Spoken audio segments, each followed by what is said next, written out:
Hello students, तो कैसे हैं आप लोग।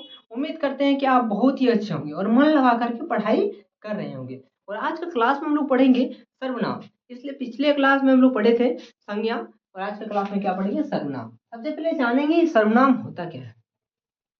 इसलिए इससे जानने से पहले अगर आप हमारे चैनल पे नए हैं तो चैनल को सब्सक्राइब करें और बेल आइकन को दबाएं। वीडियो को जितना हो सके शेयर करें। तो सर्वनाम के बारे में जानेंगे। क्या है वैसा शब्द जो किसी संज्ञा के बदले में प्रयोग होता है तो उसे सर्वनाम कहते हैं। मतलब ऐसा शब्द क्या होता है कि जो क्या होता है संज्ञा के बदले में प्रयुक्त होता है, उसे हम लोग क्या बोलेंगे, उसको सर्वनाम बोलेंगे। जैसे यहाँ पे देखिए उदाहरण है, मोहन एक अच्छा लड़का है। मोहन फुटबॉल खेलता है। मोहन से अच्छा कोई नहीं। मोहन बाहर घूमने भी जाता है। एक उदाहरण यहाँ है। एक दूसरा उदाहरण यहाँ पे देखिए, मोहन एक अच्छा लड़का है। वह फुटबॉल खेलता है। उससे अच्छा कोई नहीं।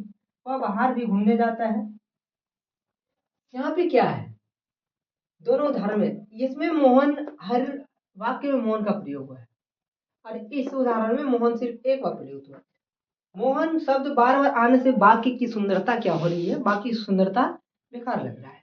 और इसमें मोहन का एक बार प्रयोग किया है। तो यहाँ पे देखिए जैसे क्या है, मोहन, मोहन क्या है, संज्ञा है। मोहन ये नाम है, ये क्या है, संज्ञा है।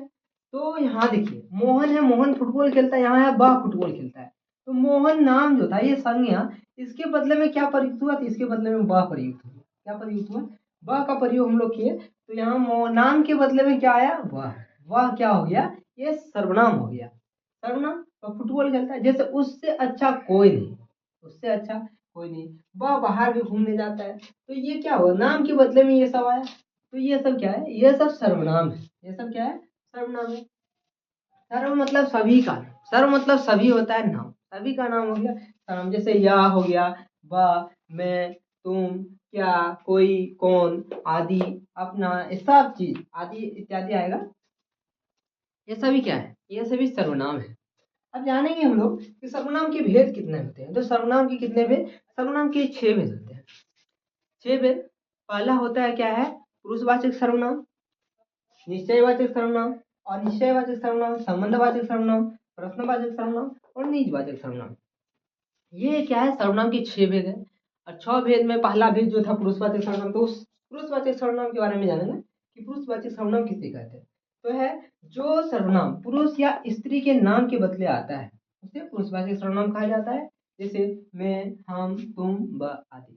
क्या है, वैसा शब्द जो स्त्री या पुरुष के नाम के बदले में प्रयुक्त होता है उसे क्या कहते हैं, उसे पुरुषवाचक सर्वनाम कहते हैं। जैसे उदाहरण से समझिए, जैसे यहाँ है राम।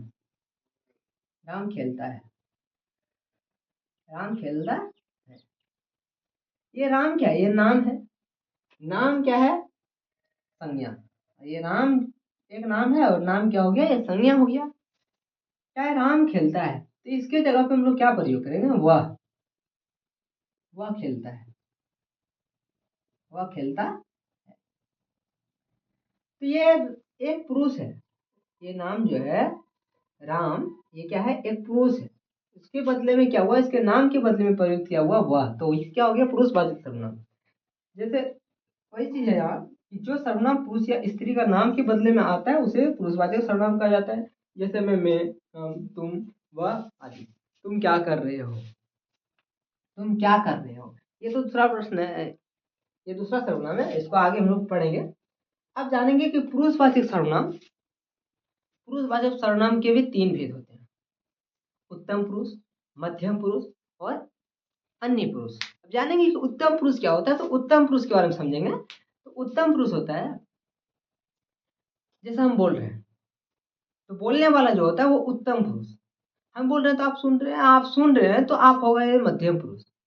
और अन्य पुरुष कि अन्य जो यहाँ पे कोई नहीं, जैसे कोई नहीं है। जैसे हम बात कर रहे हैं, मोहन खेलता था। मोहन एक बच्चा लड़का है, मोहन एक बेकार लड़का है। तो मोहन यहाँ पे उपस्थित नहीं है लेकिन मोहन का चर्चा हो रहा है। मतलब ऐसा व्यक्ति जिसके बारे में हम लोग चर्चा कर रहे हैं वो वहाँ पे उपस्थित नहीं है, वो हो जाएगा अन्य पुरुष। तो यहाँ पे बोलने वाला क्या हो जाएगा, बोलने वाला उत्तम पुरुष, सुनने वाला जो होता है मध्यम पुरुष, और जिसके बारे में बोल रहे हैं वो वहाँ पे अगर उपस्थित नहीं है वो हो जाएगा अन्य पुरुष। तो अन्य पुरुष हो गया। अब हम लोग जानेंगे कि अनिश्चयवाचक सर्वनाम क्या होता है, अनिश्चयवाचक सर्वनाम के बारे में। तो बच्चों पुरुषवाचक सर्वनाम समझ में आ गया। अब इसके बाद है इसका दूसरा निश्चयवाचक सर्वनाम। क्या है निश्चयवाचक सर्वनाम? तो जानते हैं निश्चयवाचक सर्वनाम क्या होता है। तो निश्चयवाचक सर्वनाम जैसे वैसा शब्द जिससे किसी निश्चित व्यक्ति या वस्तु की ओर संकेत किया जा रहा हो, जैसे हो गया या, ये, वे, वह आदि। क्या है कि वैसा शब्द जिससे किसी निश्चित व्यक्ति या वस्तु की ओर संकेत किया जा रहा है, इसको निश्चयवाचक सर्वनाम भी बोलेंगे या फिर संकेतवाचक सर्वनाम भी बोल सकते हैं। इसी को संकेतवाचक सर्वनाम भी बोल सकते हैं। जैसे क्या है, किसी व्यक्ति हो या कोई वस्तु है, उसी की ओर क्या कर रहा है, संकेत कर रहा है। जैसे वह घर मेरा है, वह घर मेरा है। निज मतलब क्या है, वह घर मेरा है, मतलब हमारा बात हो रहा है, तो हमको पूरा पता है वह क्या है, मेरा है। निज मतलब अपना होता है। निज का मतलब क्या होता है, अपना। अनिश्चयवाचक निश्चयवाचक सर्वनाम है। निश्चित हमको पता है, क्या है, निश्चित हमको पता है। निश्चयवाचक सर्वनाम वैसा शब्द जिससे किसी निश्चित व्यक्ति या वस्तु की ओर संकेत किया जा रहा हो, जैसे हो गया क्या, उसी को बोला जाता है निश्चयवाचक सर्वनाम। उसी को निश्चयवाचक सर्वनाम को ही संकेतवाचक सर्वनाम भी कहा जाता है। तो क्या है, वह घर मेरा है, वह मेरा भाई अमित है। वह घर मेरा है, हमको एकदम निश्चित पता है कि वह घर क्या है, मेरा है। हमारा है तो एकदम निश्चित है हम कि वह मेरा ही घर है। तो ये हो गया निश्चयवाचक सर्वनाम। वह मेरा भाई अमित है, हमको एकदम पता है कि वह जो खड़ा है वह मेरा ही भाई को है, अमित। निश्चित है हम। जैसे यह मार्कर मेरा है, यह मार्कर हमारा है, हमको पता है, निश्चित है, हम एकदम निश्चित है कि यह मेरा ही है। तो इसी को बोलेंगे क्या, निश्चयवाचक सर्वनाम। निश्चयवाचक सर्वनाम। तो यहाँ पे वह हो गया और यहाँ भी क्या है, वह। ये क्या हो गया, निश्चित सर्वनाम हो गया ये। फिर उसके बाद है अगला इसका अनिश्चयवाचक सर्वनाम। क्या है, अनिश्चयवाचक सर्वनाम। क्या है, जिससे किसी निश्चित व्यक्ति या वस्तु का बोध नहीं हो, उसे अनिश्चयवाचक सर्वनाम कहते हैं। जैसे कोई, कुछ आदि। मतलब जिससे क्या होता है, किसी निश्चित व्यक्ति या वस्तु का बोध नहीं हो पाता है, उसी को बोला जाता है अनिश्चयवाचक सर्वनाम। अनिश्चयवाचक सर्वनाम। जैसे है, दरवाजे पर कोई खड़ा है, दरवाजे पर कोई खड़ा है, कौन खड़ा है पता नहीं, निश्चित नहीं है कौन खड़ा है। वहां जाएंगे, देखेंगे कि वहां पे रामू खड़ा है। देखने के बाद हमको लोग को पता चलेगा कि वो कौन है, रामू है। लेकिन देखने से पहले कौन खड़ा है पता नहीं है, निश्चित नहीं है कौन है, कोई भी हो सकता है, निश्चित नहीं है उसका। उसी को बोलेंगे अनिश्चयवाचक सर्वनाम। जैसे कुछ न कुछ गड़बड़ है, इसमें कुछ न कुछ गड़बड़ है, ये अच्छा से नहीं चल रहा है, इसमें कुछ ना कुछ गड़बड़। क्या गड़बड़ है, निश्चित पता नहीं कि वही चीज गड़बड़ है, लेकिन कुछ ना कुछ क्या है, गड़बड़ है। तो कुछ ना कुछ क्या हो गया, और अनिश्चयवाचक सर्वनाम हो गया। तो यहाँ कुछ और ये कुछ ना कुछ क्या हो गया, अनिश्चयवाचक सर्वनाम हो जाएगा। उससे अगला है इसका सर्वनाम प्रश्नवाचक सर्वनाम। क्या है, प्रश्नवाचक सर्वनाम। प्रश्नवाचक सर्वनाम जो है बोलता है जहां प्रश्न का बोध हो, वैसा शब्द जिससे क्या होता है, प्रश्न का बोध पता चले, प्रश्न का बोध करा रहा है, प्रश्न का पता चल रहा है कि उससे क्या हो रहा है, प्रश्न हो रहा है। जैसे है क्या, कौन, कब, कहाँ आदि। जैसे यहाँ पे उदाहरण है, आपने क्या खाया, आपने क्या खाया, तब उधर से जवाब मिलेगा। तो इधर से क्या हुआ, ये प्रश्न हुआ एक प्रकार का, एक प्रकार क्या हुआ, प्रश्न हुआ कि आपने क्या खाया। फिर अगला उदाहरण है, देखो तो कौन आया है। एक प्रश्न है, किसी को बोल रहा है, तो हम किसी को क्या कर रहा है, आज्ञा दे रहा है, आज्ञा दे रहा है। यह प्रश्न उसको कर रहा है कि जाओ देखो कौन है। तो कौन हो गया वहां, वह कैसे गिर गया, पूछ रहा किसी से कि वह क्या हो गया, कैसे गिर गया, ये प्रश्न हुआ। प्रश्नवाचक सर्वनाम हो जाएगा ये। आपने क्या खाया, क्या हो जाएगा, कौन और कैसे, ये क्या आ जाएगा, ये प्रश्नवाचक सर्वनाम में आ जाएगा। उसके बाद संबंध। क्या है, संबंधवाचक सर्वनाम। क्या है कि जहां एक शब्द या वाक्य के साथ दूसरे शब्द या वाक्य का संबंध बताया जाए, जैसे हो गया जो, सो। क्या है, जहां एक शब्द या वाक्य दूसरे शब्द या वाक्य से क्या हो, दोनों में एक ही संबंध हो, उसी को बोला जाता है संबंधवाचक सर्वनाम। जैसे हो गया, उदाहरण लेते हैं अभी, देखिए है, जो बाहर खड़ा है वह कल भी आया था।